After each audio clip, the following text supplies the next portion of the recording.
श्री स्वामी समर्थ पुण्यतिथी 15 एप्रिल 2026। फक्त एक दिवस करा ही सेवा आणि तुमचं आयुष्य बदलेल। नमस्कार, स्वामी समर्थ भक्त परिवारांनो, फक्त एक दिवस आणि तुमचं आयुष्य बदलू शकतं। तुम्ही कधी असा विचार केला आहे का की स्वामी समर्थांची पुण्यतिथी दिवशी केलेली छोटीशी सेवा तुमच्या मनातल्या प्रत्येक इच्छेला पूर्ण करू शकते? मित्रांनो, आज मी तुम्हाला एक अशी सोपी आणि प्रभावी सेवा सांगणार आहे जी तुम्ही अगदी घर बसल्या करू शकता आणि हजारो भक्तांनी तिचा अनुभव देखील घेतला आहे। 2026 मध्ये स्वामी समर्थांची पुण्यतिथी 15 एप्रिल बुधवारी येत आहे आणि हा दिवस महासमाधी दिवस म्हणून ओळखला जातो। या दिवशी स्वामींची कृपा विशेष स्वरूपात भक्तांवर बरसते असे मानले जाते। म्हणूनच हा व्हिडिओ शेवटपर्यंत नक्की बघा, कारण यात सांगितलेली एक आणि एक गोष्ट तुमच्या आयुष्यात मोठा बदल घडवू शकते। मित्रांनो, सर्वात आधी आपण सुरुवात करूया सकाळच्या तयारीपासून, कारण पुण्यतिथीच्या दिवसाची सुरुवात जितकी शुद्ध आणि शांत असेल तितकाच त्याचा परिणाम तुमच्या मनावर आणि जीवनावर होतो। त्या दिवशी शक्य असेल तर लवकर उठा आणि शांत मनाने स्नान करा, घर स्वच्छ करा। विशेष करून देवघर स्वच्छ आणि पवित्र ठेवा, कारण जिथे स्वच्छता असते तिथे देवाचा वास असतो।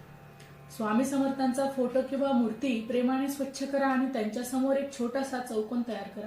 तो चांदीचा असेल तर उत्तम, नाहीतर साधा कागद चालेल, कारण स्वामींना वस्तू नाही तर भावना महत्वाची असते। देवघरात एक सुंदर दिवा लावा, धूप अगरबत्ती लावा आणि फुले फळे अर्पण करा। त्यावेळी मनात एकच भावना ठेवा की स्वामी, आज मी तुमच्यासाठी हे सर्व करत आहे, कृपया माझ्यावर कृपा करा। जानेवारी ते डिसेंबर 2026 चे मेष ते मीन राशींचे वार्षिक राशी भविष्य, तसेच 2026 वर्षात घडणाऱ्या घटनांचे मासिक व साप्ताहिक भविष्य भाकीत विषयक व्हिडिओ पाहण्यासाठी डिस्क्रिप्शन मध्ये दिलेल्या लिंकवर क्लिक करा। व्हिडिओ अवश्य पहा, व्हिडिओला लाईक करा।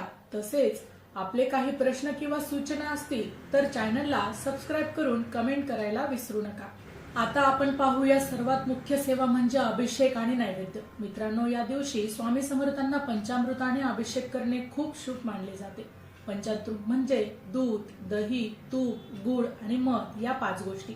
या सर्व गोष्टी एकत्रित करून प्रेमाने स्वामींच्या मूर्तीवर अर्पण करा आणि मनात सतत नाम जप चालू ठेवा। त्यानंतर स्वच्छ पाण्याने अभिषेक पूर्ण करा। हा अभिषेक करताना तुमचं मन पूर्णपणे शांत आणि भक्तिभावात असलं पाहिजे, कारण हीच ती वेळ असते जेव्हा तुमची प्रार्थना थेट स्वामींपर्यंत पोहोचते। यानंतर नैवेद्य अर्पण करा। नैवेद्यात तुम्ही लाडू, फळे, केळी किंवा कोणताही गोड पदार्थ ठेवू शकता। मोठा प्रसाद करण्याची गरज नाही, साधेपणातही खूप शक्ती असते। नैवेद्य अर्पण करताना डोळे बंद करून मनात सांगा, स्वामी, हे सर्व तुमच्यासाठी आहे, माझं आयुष्य तुमच्या चरणी अर्पण आहे। चॅनलवर येणाऱ्या प्रत्येक अपडेटसाठी आमच्या वेद भविष्याचा या व्हॉट्सअप चॅनलला फॉलो करा। चॅनलची लिंक ही डिस्क्रिप्शन मध्ये दिलेली आहे।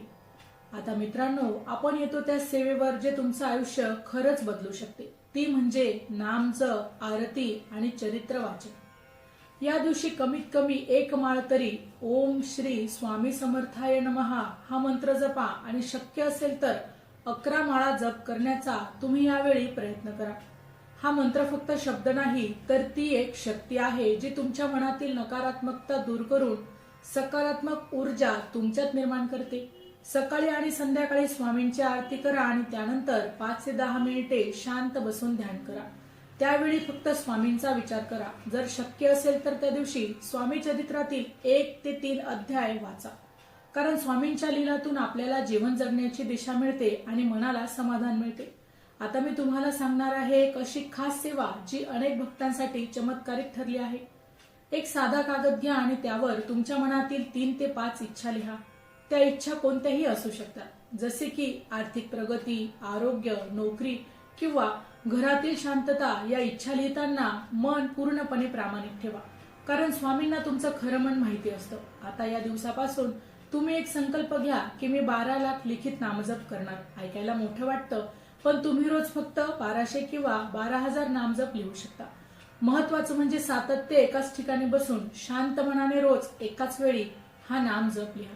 हा नामजप करताना प्रत्येक वेळी असं जाणवा की स्वामी तुमच्या सोबत आहेत आणि तुमचा प्रत्येक शब्द ऐकत आहेत। मित्रांनो, पुढची सेवा आहे दान आणि शांतता।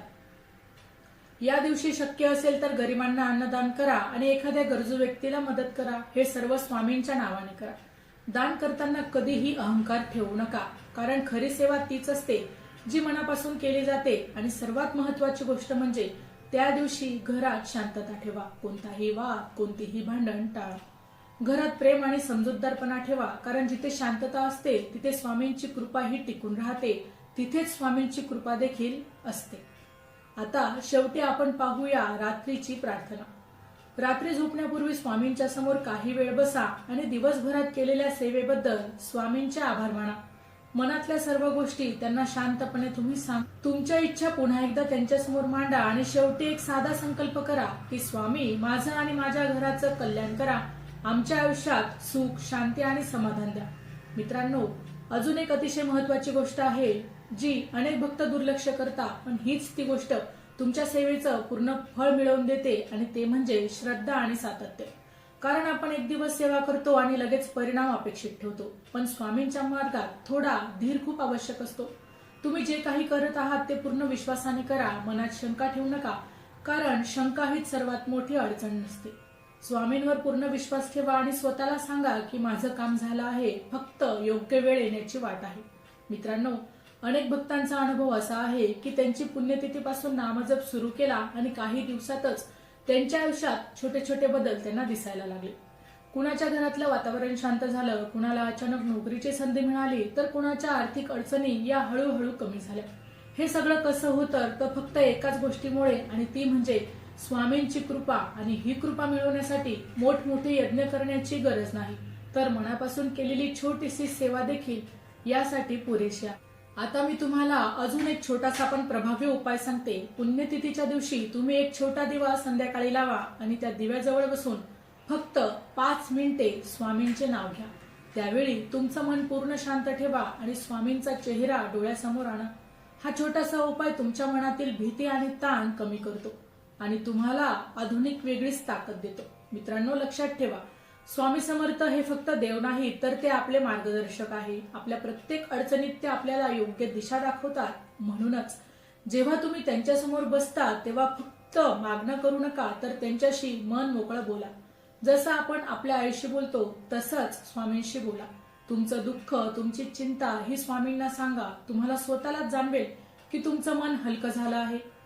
आणखी एक गोष्ट खूप महत्वाची आहे. तुम्ही जेव्हा नाम जप करता तेव्हा फक्त ओठांनी जप करू नका, तर मनाने करा.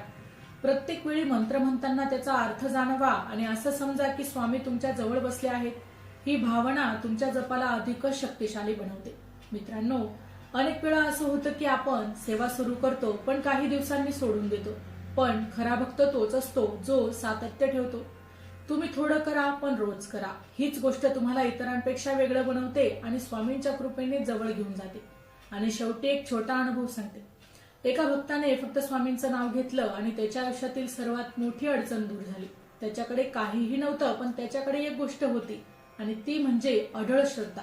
म्हणून मित्रांनो, तुम्हीही श्रद्धा ठेवा आणि स्वामींवर पूर्ण विश्वास ठेवा. जर तुम्ही ही सर्व सेवा मनापासून केली तर तुम्हाला नक्कीच फरक जाणवेल आणि स्वामी समर्थ तुमच्या आयुष्यात चमत्कार हा नक्कीच घडवतील. मित्रांनो, जर तुम्ही ही सेवा श्रद्धेने आणि विश्वासाने केली तर स्वामी समर्थ नक्कीच तुमच्यावर कृपा करतील आणि तुमच्या आयुष्यात सकारात्मक बदल देखील घडवतील. तर मित्रांनो, व्हिडिओ आवडला असेल तर व्हिडिओला लाईक करा, चॅनलला सबस्क्राईब करा आणि हो, तुम्हालाही तुमचे अनुभव शेअर करायचे असतील तर तुम्ही ते कमेंटमध्ये करू शकता. व्हिडिओ शेवटपर्यंत पाहिल्याबद्दल धन्यवाद. पुन्हा भेटू अशाच एका नवीन व्हिडिओसह. तोपर्यंत श्री स्वामी समर्थ.